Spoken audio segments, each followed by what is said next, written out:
Good morning, dear friends. Let us love one another, for love comes from God. Everyone who loves has been born of God and knows God. Whoever does not love does not know God, for God is love. I think that's what this whole thing is about. It's about us becoming more and more like the one we say we follow.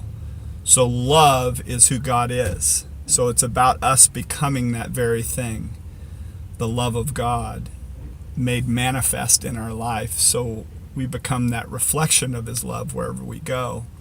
He gives us new eyes to see. It says that His perfect love will cast out all fear. That fear that we have is a place of insecurity. Fear is a place of self-protection, gets us into all these different places. We took on the very nature and character of God's enemy in that moment in the garden. So we're apart from His love, so we're always searching and striving to be filled with other things other than His love. But Jesus came to restore that which was lost, which was our identity as God's beloved. But we have the free will choice to either receive and yield to that love, or we can remain in ourselves in fears and anxieties and bitterness and self-condemnation and all those things. That is our choice. But God's love is calling us back home.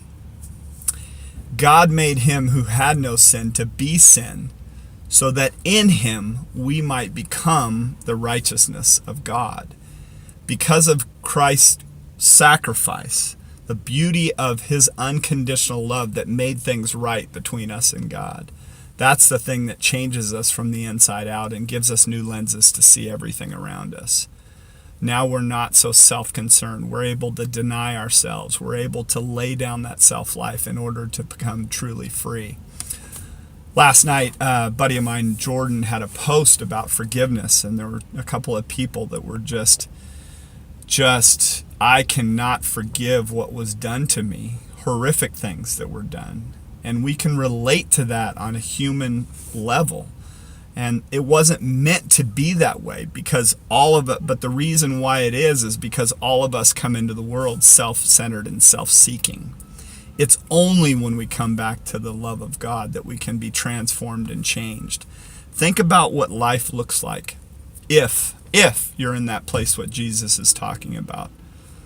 What we're called to do is love God with all of our heart, with all of our mind, and with all of our soul, and then love our neighbor as ourselves. If you're in that posture, none of this stuff that those two people were talking about would have ever happened to them.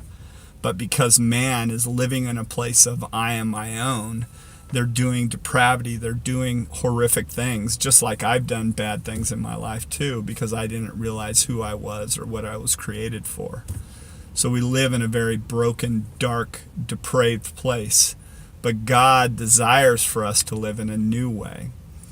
And when you're in that place of unforgiveness, you are attaching yourself to the sin that was against you and giving it power over your life, so you're remaining in bondage to that very thing that damaged you, instead of the only way to be set free is to forgive and realize that there's a better way of living rather than being in bondage to that thing that is tearing you apart from the inside out. It's not saying that what was done was evil. And it comes from the very nature of us being apart from God on our own. God's desire is to make you whole, make you complete. He says, come to me all who are weary and carry heavy burdens, and I will give you rest for your soul. I've seen transformation of lives with people that have gone through horrendous things done to them and things that they've done. Now they're walking in freedom. This is our choice. We can remain in bondage to the things, or we can forgive ourselves and forgive others and move forward into total freedom and become more and more like the very image and nature of the one we say we follow. This is about us becoming love. God bless you all.